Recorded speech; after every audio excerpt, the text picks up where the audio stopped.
પ્રકૃતિની ગોદમાં, પક્ષીઓના કલરવ વચ્ચે અને ડુંગરોની શાંતિમાં એક એવું સ્થાન આવેલું છે જ્યાં શ્રદ્ધા અને આસ્થાનો મહાસાગર વહે છે. આ જગ્યા એટલે બળધોઈ ગામ, અને અહીં ડુંગર પર બિરાજમાન છે માં ખોડિયાર. જ્યારે તમે આ ડુંગર ચડો છો ત્યારે તમને માત્ર માતાજીના દર્શન જ નહીં પણ પ્રકૃતિની ગોદમાં હોવાનો અહેસાસ પણ થશે. ચારે બાજુ હરિયાળી, પક્ષીઓનો મધુર કલરવ અને શીતળ પવનની લહેરો મનને એક નવી તાજગી અને ઉર્જા આપે છે.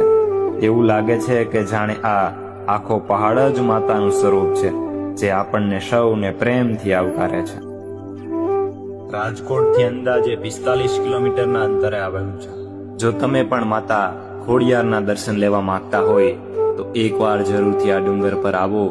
અહીં આવવાથી તમને માત્ર આશીર્વાદ જ નહીં પણ પ્રકૃતિ અને શાંતિનો એક